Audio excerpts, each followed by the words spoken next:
Assalomu alaykum, hurmatli televizor ko'rguvchilar. Dunyo Uyg'ur qurultiyi tor televiziyasining kunlik xabarlar programmasiga xush keldinglar. Men İftixar Abdurashid.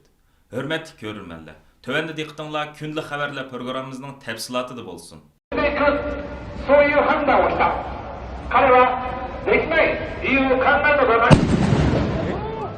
Uyghur xalqining samimiy do'sti va kuchli qo'llag'uvchisi Yaponiyaning sobiq bosh ministri Shinzo Abe apandimning bugun, ya'ni 8-iyun kuni Yaponiyaning g'arbidagi Nara shahrida nutq so'zlayotganda qurolliq suiqasdga uchrab hayotidan ayrilishi muhojiratdiki, jumladan Yaponiyadagi Uyg'urlarni cho'nqir azobga soldi. 67 yoshli Shinzo Abe Yaponiyaning eng uzun bosh ministri bo'lgan shaxslarning biri bo'lib, 2020-yili o salomatlik sababidan vazifasidan istifa bergan edi. Shinzo Abe apandim Uyg'urlar masalasiga yaqindan ko'ngil bo'lib kelgan shaxslarning biri bo'lib, u mayli bosh ministerlik vazifasini o'tayotganda bo'lsin yoki istifa bergandan keyin bo'lsin, Xitoyning shuncha kuchli besimi va noroziligiga pisand qilmay Dunyo Uyg'ur qurultiyining va Yaponiya Uyg'ur jamiyatining vakillari bilan ko'p qatim uchrashish va suhbatlar ilib berib, o'zining Sharq Turkiston xalqiga bo'lgan qo'llashini ochiqcha ifoda qilib kelgan edi. Bu munosabat bilan Dunyo Uyg'ur qurultiyi bugun maxsus ingliz tilida ta'ziyanoma e'lon qilib, Shinzo Abening hozirga qadar Uyg'urlarga ko'rsatib kelgan cho'nqir hissdoshligi va g'amxo'rligiga, dunyo demokratiyasini ilgari surilish uchun qo'shgan to'hfasiga yuqori baho berdi.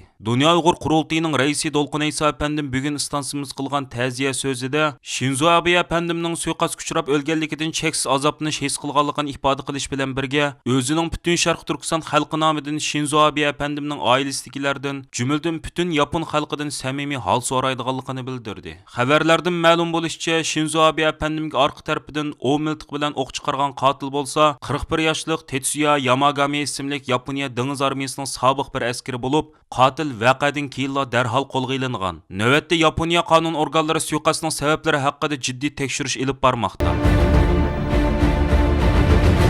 Dunyo Uyg'ur qurultiyi qurboniyat munosabati bilan maxsus tabriknoma e'lon qilib, Dunyo Uyg'ur qurultiyi bo'lish sifatimiz bilan vatan ichi va sirtida yashayotgan Sharq Turkistonlik butun qarindoshlarimizning, yana shundaqla butun dunyo musulmonlarining qurbon hayitini muboraklaymiz va aziz xalqimizga Janob Allohdan erkinlik, hurlik, omonlik, baxt, saodat tilaymiz deb ko'rsatdi. Qurultayning tabriknomasida mundaq deyilgan: Bugun biz Sharq Turkistonliklar tarixda misli ko'rilmagan zo'r irqiy yo'qotishga duch kelayotgan bir xatarlik vaziyatda turibdimiz. Mustabid Xitoy hokimiyatining xalqimiz qaratgan fashistik qilmishlari bugun butun xalqaro jamoatchilikni o'yg'otdi. Dunyo madaniyatiga shonliq to'hfalarni qo'shgan Uyg'ur xalqining bir butun millat sifatida yo'qolib ketishiga taqat qilib tura olmagan xalqaro jamoatchilik mustabid Xitoy hokimiyatidan buning hisobini so'rash uchun harakatga o'tishga boshladi. Fashist Xitoy hokimiyatining Sharq Turkiston xalqi ustidan yurgizayotgan irqiy qirg'inchilik bugunga qadar 10 davlat va parlament tarafidan rasmiy yo'sinda qabul qilindi. Uyg'ur sud kollegiyasi tarafidan o'tgan yili 12-oyda Xitoyning Sharq Turkistonda yurgizayotgan qilmishlarining irqiy qirg'inchilik va insoniyatga qarshi jinoyat ekanligi haqida xalqaro qonun asoslari bo'yicha hukm chiqarildi. Uyg'urlar masalasi BDTning, Yevropa ittifoqining, G7 davlatlari ittifoqining, shundaqla Amerika boshchiligidagi g'arb davlatlarining hukumat va parlamentlarining muhim kun tartiblariga aylandi. Xalqaro jamoatchilikmi Xitoyning xalqimiz ustidan yurgizayotgan jinoiy qilmishlarini to'sib qilish uchun jiddiy harakatga o'tishga boshladi. Taxi yaqindala Amerika Uyg'ur majburiy emgikining oldini olish qonunini ijro qo'yib, Uyg'ur majburiy emgikiga chetishli mahsulotlarning Amerika bozorlariga kirishini cheklashga boshladi. Boshqa g'arb ellarimi Amerikadan ulgu olib, Uyg'ur majburiy emgikining oldini olish haqida ijobiy qadamlarni besishga boshladi. Mana shundoq xalqiliq bir paytda barliq Sharq Turkiston xalqi cho'qim qayg'uni kuchga aylantirib, Xitoyga qarshi birlik safni mustahkamlab, Sharq Turkiston davosini kuchaytirish yo'lida yuksak jasorat va fidokorlik ro'yi bilan millat sifatida jiddiy harakatga o'tishimiz to'liq zarurdir. Qurultayning tabriknomasining oxirida mundaq deyilgan: Agar biz insoniy haq-huquqlarimizni, qadr-qimmatlarimizni, milliy va diniy mavjudligimizni qo'g'dab qolamiz va dunyo musulmonlariga o'xshash erkin va ozod holda hayitimizni qutlaymiz deydiganmiz, u holda cho'qim xalqimiz kelayotgan butun zulm va baloy ofatlarning tub manbai hisoblangan Xitoy hokimiyatining mustamlikasidan va bo'yin to'rqidan uzil-kesil qutulish uchun kurash qilishimiz va bu sharafli yo'lda butun fidokorligimizni ko'rsatishimiz lozim. Mana bu Sharq Turkiston xalqining birdan-bir chiqish yo'lidan iborat. 5-yil Urumchi qirg'inchiligining 13-yillik munosabati bilan chet ellardagi Uyg'ur tashkilotlarimiz tomonidan 2-yildan e'tiboran dunyo miqyosida boshlatilgan norozilik va xotirlash faoliyatlari 7-yil Dunyo Uyg'ur qurultiyining uyushtirishida Germaniyaning Myunxen shahridagi Max Yusuf Platz maydonida o'tkazilgan namoyish va Xinjiang soqchi hujjatlari asos mazmun qilingan rasm ko'rgazmasi bilan oyoqlashdi. Bu bir hafta jarayonidagi 15 davlatdagi 20 dan ortiq shaharda namoyish va xotirlash faoliyatlari o'tkazildi. 5 yıl Ürümçi qırğınçılığının 3. günde, yani 2009 yıl 7 ayının 7 günü Ürümçi At Beygi meydanında bir top Uyghur ana balalarının Xitay hökumetinden 5 yıl tutqun qılınğan erleri ve oğullarını qoyup berişini talep qılıp elip bargan namayişi ayınçaq dünya matbuatida küçlük diqqat qozğıgan.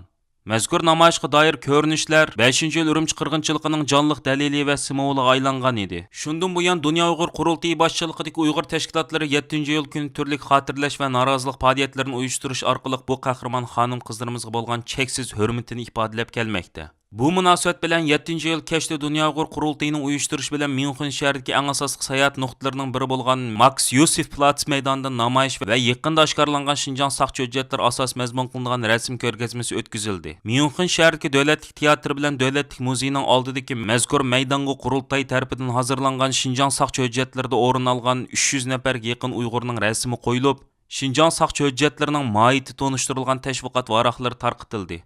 Ve atrofdagi ommaga Xinjiang saqchi hujjatlari haqida germancha ovozliq tushuntirish qo'yib berildi. 5 yil Ürümçi qirg'inchiligi jarayonida Uyg'urlar eng ko'p to'plashib o'ltiraqlashgan Atbeygi maydon tutqun qilish harakati eng jiddiy ilib berilgan joylarning biri bo'ldi. Xitoy saqchi va askarlari bu rayonda o'y-mo'y aqtirish ilib berib 15 yoshdan 40 yoshgacha bo'lgan minglagan begunoh Uyg'urni tutqun qilgan.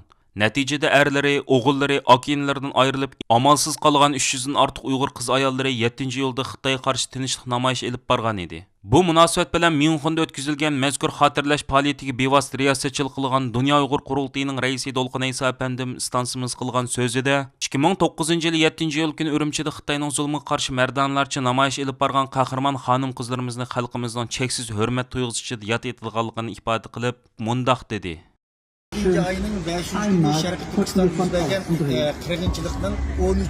yıllıqının 2. günü. Bunda açıqlanacaqda 7. ayının 5.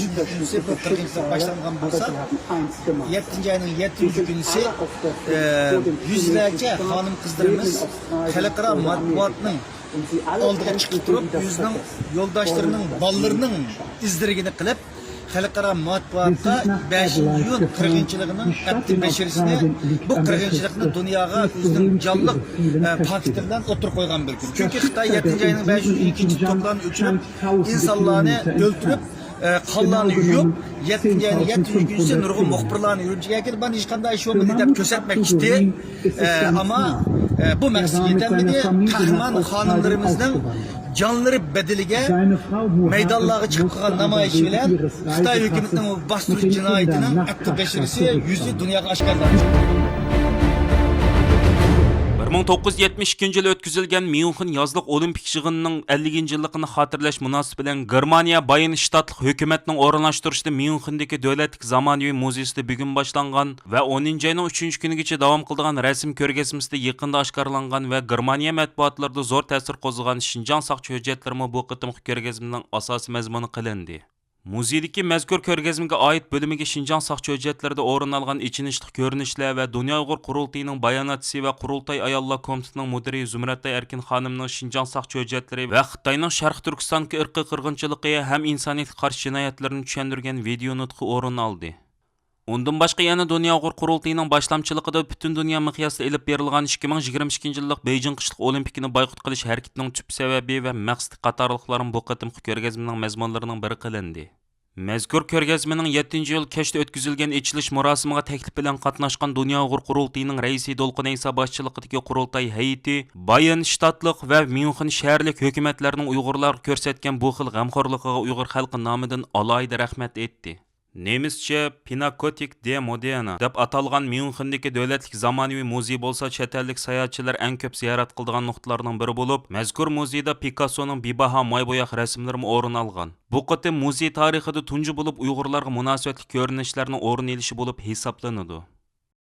Aziz ko'ruvchilar, yuqorida diqqatingizga Dunyo Uyg'ur qurultiyi to'r televiziyasining kundalik xabarlar programmasini sundik. Keyin qitimliq sonimizda ko'rishaylik. Aman bo'lgaysizlar. Stansimizning YouTube kanaliga a'zo bo'lishni unutmang. Xayr xo'sh.